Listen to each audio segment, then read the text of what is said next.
Assalamualaikum warahmatullahi wabarakatuh.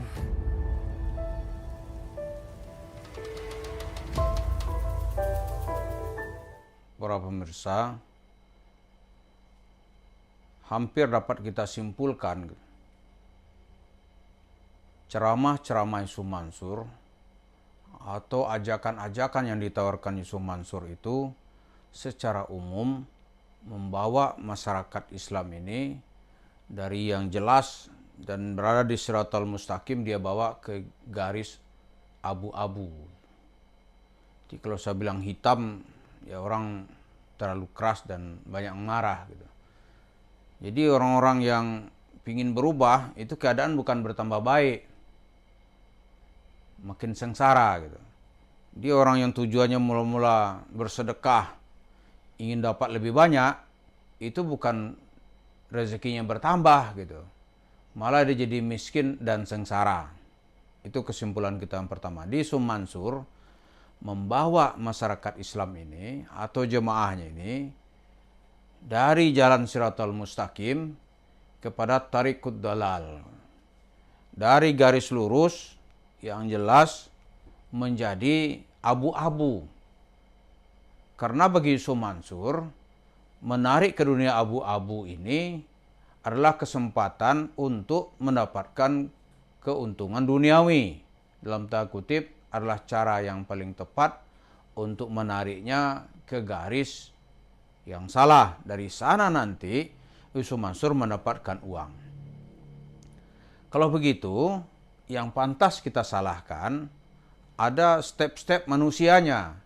Yang pertama tentu Yusuf Mansur sendiri. Itulah pihak pertama yang harus bertanggung jawab. Minimal ada empat kelompok yang ikut bergabung dengan Yusuf Mansur. Yang kedua adalah apa yang disebut dengan marketingnya.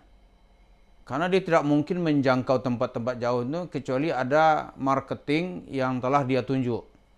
Bisa jadi marketing itu dirinya sendiri, anaknya, istrinya, atau grup di sekitarnya yang menamakan dirinya dengan kelompok sahabat Yusuf Mansur atau ngaku juga nanti murid Yusuf Mansur.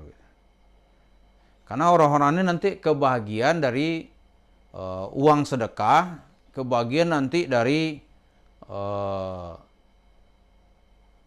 cerita tabung tanah, kebahagiaan nanti dari uang investasi.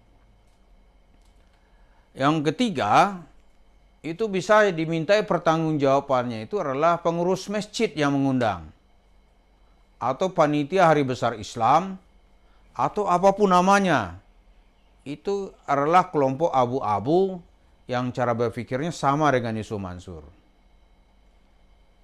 Nah, untuk melihat dalil formal pernyataan kita ini, para jemaah atau para pemirsa bisa mengecek langsung kepada putusan Pengadilan Negeri Jakarta Selatan tanggal 13 Juni 2023. Di situ disebutkan ada 4 pihak yang harus tanggung renteng membayar kepada penggugat namanya Zaini Mustafa.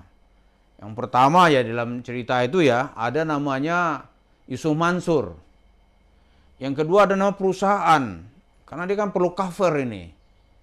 Perusahaan dengan pengurus-pengurus atau pemegang saham di dalam perusahaan itu. Ya, apakah Asriansah namanya? Karena untuk meraup dana besar, dia tidak mungkin langsung mendapatkannya kecuali pakai payung perusahaan gitu. Yang ketiga, ada lagi yang dilakukannya di situ itu adalah kalau dalam putusan pengadilan itu adalah BMT, Baitul Mal wa Tamwil, atau koperasi Baitul Mal wa Tamwil yang dimiliki oleh pengurus masjid kota wisata ketika itu. Ini juga dilibatkan oleh hakim, harus bertanggung jawab. Jadi, ya, yang menjadi korban, ya tentu saja kita minta dia kembali kepada pemahaman agama yang benar gitu. Karena yang dibawa oleh Yusuf Mansur itu bukan pemahaman agama yang benar. Minimal pemahaman agamanya itu abu-abu. Karena itu yang mengikuti Yusuf Mansur, dia hanya mendapatkan abu. Tapi bukan Abu Bakar loh ya, abu. Dapat seperti Abu Bakar ya alhamdulillah kita. Jadi dia mendapatkan abu. Islamnya Islam abu-abu gitu. Karena itu cobalah kita berdiskusi masalah agama dengan Yusuf Mansur. Tidak ada yang dia berikan kecuali kesalahan. Dia kaji Asmaul Husna, ayat Ibrahim, ayat Sulaiman, apa namanya gitu. Itulah sasaran-sasaran yang digunakan untuk meraup keuntungan atau penafsiran untuk mendapatkan duit. Sementara begitu kita dekati lebih dalam, ternyata yang diajarkan hanya sebuah pemahaman yang salah, sebuah pemahaman yang sesat. Nah, karena itu ya kita juga harus introspeksi diri gitu. Mengapa belajar kepada manusia-manusia yang begini? Dan sangat tertarik dengan kehidupan dunia. Bahkan ya amalnya satu tapi mau dapat banyak gitu. Mau dapat balasan dosa diampuni, kemudian dikasih untung duniawi yang berlipat-lipat gitu. Nah, ini menjadi makanan Yusuf Mansur. Jadi kalau kita disuruh ya beragama itu, kita disuruh oleh Rasulullah itu beragama itu dengan ilmu. Misalnya sekarang baru selesai musim haji ya. Kalau orang ada hutang, dia harus melunasi hutang dulu atau melaksanakan haji dulu gitu. Secara prinsip dia harus melunasi hutangnya dulu. Nah sekarang orang nggak punya duit gitu. Dia mau memenuhi kebutuhan pokoknya dulu atau bersedekah dulu. Ya memenuhi kebutuhan pokok dulu. Ini nanti disulap oleh Yusuf Mansur, sedekah aja dulu kosong-kosong dengan Allah gitu. Kita karena banyak tekanan ya, kadang-kadang banyak harap itu seolah-olah yang diucapkan Yusuf Mansur itu iya benar. Tapi coba suruh Yusuf Mansur melakukan kosong-kosong gitu. Kosongnya ATM ente, Pak Yusuf Mansur mau nggak dia? Aku yakin dia nggak akan mau. Nggak ada tuh cerita-cerita dia terkenal sebagai orang yang suka bersedekah. Dia hanya terkenal orang pengumpul sedekah, pengepul sedekah gitu. Itu iya. Jadi kesalahan itu sebenarnya ya kesalahan kita ini kita tidak belajar agama terus menerus. Gitu. Tapi kita ingin mendapatkan keuntungan dunia yang berlebihan. Jadi itulah yang disebut beragama mengikuti hawa nafsu, beragama tidak berdasarkan ilmu.